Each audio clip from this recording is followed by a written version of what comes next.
You know that sinking feeling when you walk out to your raised beds in the morning, coffee in hand, expecting to see progress, and instead everything looks worse than it did last week? Yellowing leaves, wilting stems, soil that is pulled away from the edges of the bed like it is trying to escape. You put in the money, you put in the time, and your raised beds are just sitting there, underperforming. Here is the thing most people will not tell you. 90% of raised bed failures come down to a handful of fixable problems, and most of them you can turn around within 24 hours. I am going to walk you through every single one of those problems today, show you exactly what is going wrong and how to correct it fast. And if you stay until the very end, I have got a soil amendment shortcut that commercial growers use to rescue struggling beds almost overnight. Let us get into it. Getting your raised beds right is not just about this season. It is about building a system that feeds you reliably year after year without burning you out or burning through your budget. Once you understand what is actually going wrong, the fixes are surprisingly straightforward. We are going to cover sun exposure, soil quality, watering, mulching, plant layout, seasonal bed care, and tracking what you grow. By the end, you will know exactly which problem is holding your beds back and how to fix it today. First up, the one mistake that controls everything else. If your raised beds are struggling and you have tried better watering, better fertilizer, even better seeds, but nothing seems to help, the problem might have nothing to do with what is in the bed. It might be where the bed is sitting. Sun exposure is the foundation underneath every other decision you make in the garden. Get it wrong, and no amount of perfect soil or premium seeds will save you. Most of the vegetables people want to grow, your tomatoes, peppers, squash, beans, need a minimum of 6 to 8 hours of direct sunlight every single day. Not dappled light filtering through tree branches. Not morning sun that disappears by 11. 6 to 8 hours of unobstructed, full sun. In the northern hemisphere, south-facing exposure gives you the longest and most consistent light throughout the growing season. That means the south side of your property, the south side of your house, the south side of any tall structure nearby.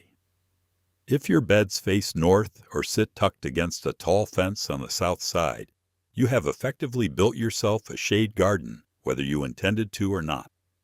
Before you move a single thing, spend one full day watching how sunlight moves across your beds.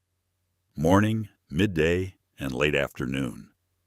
Note when shadows from trees, fences, or structures creep in and how long they stay. A free tool called SunCalc lets you plug in your exact address and see how the sun tracks across your property throughout the entire year, season by season. That 15 minutes of research can save you years of frustration. If your beds are already placed and you cannot move them, do not panic. You have options. Removing a low branch or trimming back a hedge might buy you 2 extra hours of light. Painting a nearby fence or wall white can reflect additional light into the bed.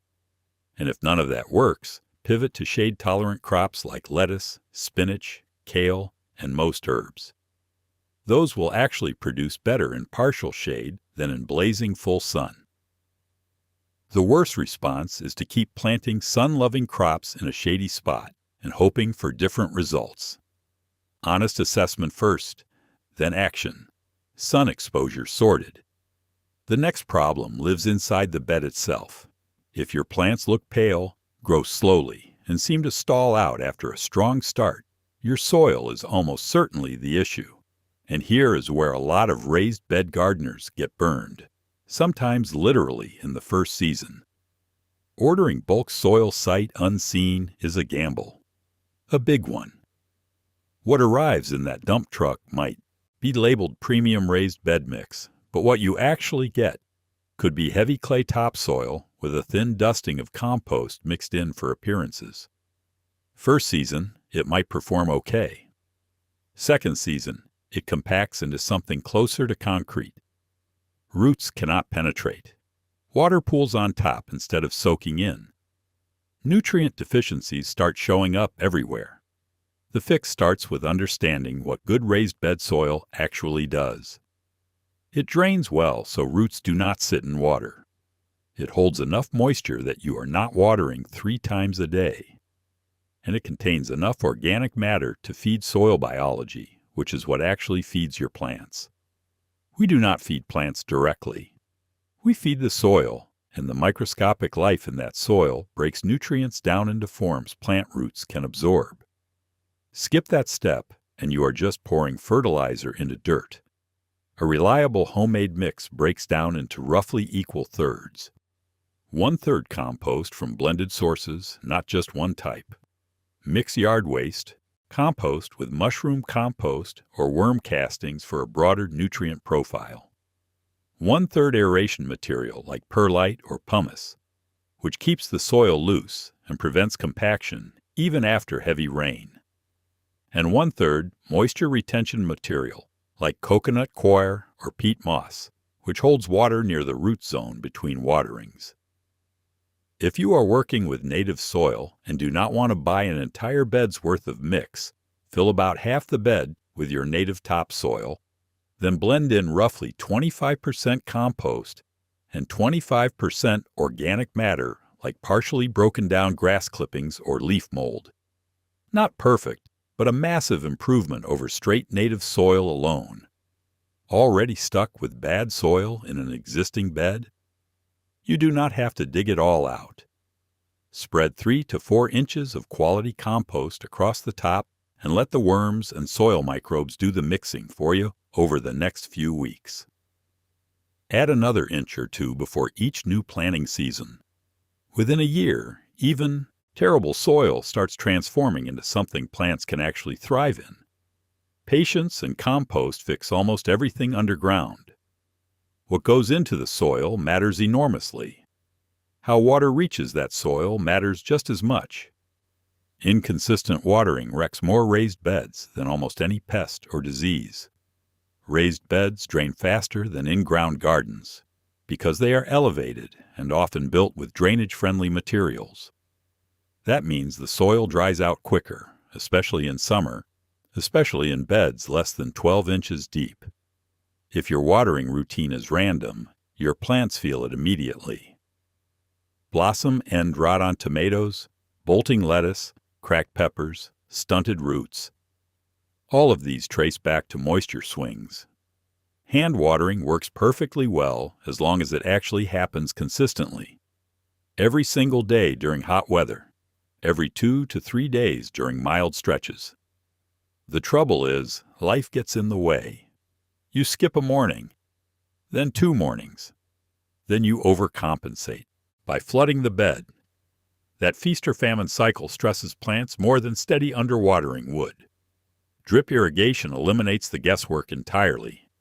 A basic drip kit with a battery-operated timer costs between $30 and $50 and takes about an hour to install. 1/4-inch tubing runs along your bed with small emitters spaced every 6 to 12 inches, delivering water slowly and directly to the root zone. Set the timer for 15 to 20 minutes each morning and your beds stay consistently moist without you lifting a finger. If drip irrigation feels like too much right now, soaker hoses are a simpler middle ground. Lay one across the bed in a zigzag pattern. Connect it to your garden hose and run it for 20 to 30 minutes every morning. Not as precise as drip, but worlds better than sporadic hand watering. One test that tells you exactly where you stand. Push your finger 2 inches into the soil mid-morning. If it feels dry at that depth, you are underwatering. Damp but not muddy means you are in the sweet spot. Soggy and cold means you are overdoing it or your drainage needs work. 2 inches down.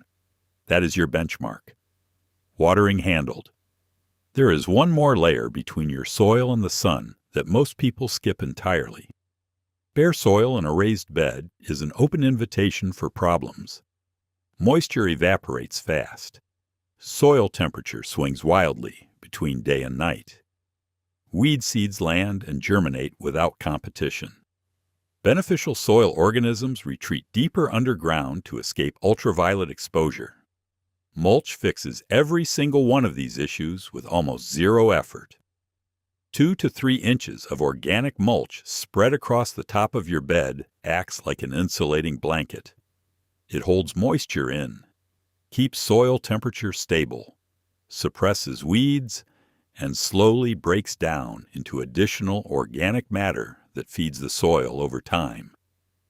Think of it as a protective buffer between the atmosphere and the living ecosystem in your bed. Shredded straw is one of the best options for vegetable beds. It breaks down at a moderate pace, does not rob nitrogen from the soil, and stays put better than loose hay. Chopped leaves work beautifully in fall and winter beds. Wood chips are excellent around perennials, fruit trees, and pathways. But fresh uncomposted wood chips in a vegetable bed can temporarily tie up nitrogen as they decompose. If wood chips are all you have, let them age for 3 to 6 months before applying them to beds where you are actively growing food. Applying mulch takes 10 minutes per bed. Pull it back slightly from plant stems to prevent moisture sitting directly against the trunk, which can invite rot. Replenish as it breaks down, usually every couple of months during the growing season. That small time investment pays back in dramatically less watering, far fewer weeds, and healthier soil biology all season long. If your raised beds have been running bare this whole season, adding mulch today is the single, fastest improvement you can make. 24 hours from now, your soil will already be retaining more moisture and your plants will start showing the difference within a week. If any of this is hitting home and you are starting to see where your beds have been going wrong, drop a comment below and tell me which fix you are tackling first. And if this is helpful, that like button goes a long way toward getting this information in front of more gardeners who need it. Beds mulched and watered consistently. The next issue is what goes where inside those beds. A perfectly prepared raised bed can still underperform badly if you plant the wrong things in the wrong spots. The most common version of this mistake is putting tall plants on the south side of the bed, which throws shade across everything behind them for the entire growing season. Your tomato cage ends up blocking sunlight from your lettuce. Your pole beans create a wall that your peppers never see past. The fix is simple once you visualize it. Plant in tiers based on mature height, with the shortest crops on the south-facing side and the tallest on the north-facing side. Low growers like lettuce, radishes, strawberries, and herbs go up front where nothing blocks their sun. Mid-height plants like peppers, bush beans, and eggplant sit in the middle. Tall crops like tomatoes, pole beans, corn, and trellised cucumbers anchor the back, the north side, where their height does not cast shadows on anything else. This layout works for east-west oriented beds. If your beds run north to south, plant your tallest crops on the west side. To avoid afternoon shading, the principle stays the same. Think about where shadows will fall when those plants reach full size, not where they fall on transplant day when everything is 6 inches tall. Spacing between plants deserves just as much attention. Crowding feels productive when you are transplanting small seedlings. But mature plants crammed together compete for light, water, and nutrients. Air circulation drops, which invites fungal diseases like powdery mildew. Give each plant the spacing recommended on the seed packet or plant tag. It feels like wasted space in April. By July, you will be grateful for every inch. Spacing between beds matters too. 2 feet of walkway between beds is the minimum for comfortable access. Less than that, and you end up sideways shuffling between beds, which gets old fast and eventually means you stop tending the beds that are hardest to reach. If you are planning a new layout, 24 inches of pathway saves years of frustration. What you plant and where you place it shapes your season. How you care for the bed between seasons shapes every season after that. When the last harvest comes off and the bed sits empty, heading into fall or winter, the temptation is to just leave it. Walk away. Deal with it in spring. Bare soil over winter is one of the slowest leaks in a raised bed garden. Rain pounds the surface and compacts it. Nutrients wash out. Soil biology goes dormant or dies back without a food source. By spring, you are starting from a worse position than where you ended. 3 options for protecting beds between seasons, all of them simple. First, spread 2 to 3 inches of compost across the surface and leave it. Earthworms and microbes will work that compost down into the soil over the winter months, so you start spring with richer, looser soil than you had in fall. Second, spread mulch. Straw or chopped leaves insulate the soil surface, prevent erosion, and break down into organic matter by planting thyme. Third, plant a cover crop like crimson clover, winter rye, or field peas. These grow through the cold months, protect the soil with living roots, and when you cut them down in spring, the green material decomposes and feeds the bed. Any of these 3 approaches takes under 30 minutes per bed, and the payoff compounds year after year. Soil that gets cared for between seasons improves steadily. Soil that gets neglected between seasons declines just as steadily. The difference shows up in every harvest. One last habit separates gardeners who improve every year from gardeners who repeat the same frustrations. Keeping a record of what you plant, where you plant it, and when you plant it sounds tedious until the day you cannot remember whether those are bush beans or pole beans, or when exactly you transplanted those tomatoes, or which variety of pepper produced so well last summer that you want to grow it again. Without records, you lose that information permanently. The method does not matter. A notebook on the kitchen counter, a spreadsheet on your phone, a simple sketch on graph paper showing which crop went in which section of each bed. What matters is that you do it at all. Date planted, variety name, location in the bed. That is enough. Takes 2 minutes per planting session. Tracking pays off in unexpected ways. You start noticing patterns. Maybe your fall lettuce always does better in the east bed. Maybe your tomatoes produce 2 weeks longer in the bed closest to the house wall. Maybe a specific variety that everyone raves about consistently underperforms in your climate. That knowledge is gold, and it only comes from keeping records. When plants stall and you are not sure why, work through this checklist. Leaves yellowing from the bottom up usually signals nitrogen deficiency. Add compost or a balanced organic fertilizer. Wilting in the morning before the heat of the day points to root problems. Either overwatering or soil compaction. Leaf edges browning and curling often means inconsistent moisture. Flowers dropping without setting fruit typically means temperature extremes or poor pollination. Slow growth across the entire bed with no obvious disease points back to soil quality. Test your soil with a basic kit from any garden center. $10 in 15 minutes can identify exactly what is missing. If you have worked through every fix in this video and your soil still is not responding the way you want, here is something commercial growers rely on that most home gardeners never try. Compost tea. Brew it by soaking a cloth bag of quality compost in a 5-gallon bucket of dechlorinated water for 24 to 48 hours. Agitating it occasionally to keep oxygen levels up. Strain it and drench your beds with the liquid. What you are applying is a concentrated dose of beneficial microorganisms that jumpstart soil biology almost immediately. 2 applications spaced a week apart can visibly change how your plants respond within 10 to 14 days. It is not magic. It is microbiology. And it works. If you found this helpful, subscribing costs nothing, and it means the next time I put out a guide like this one, it lands right in your feed instead of getting buried. Drop a comment with your biggest raised bed struggle. Every question you ask helps me know what to cover next, and the gardener's reading.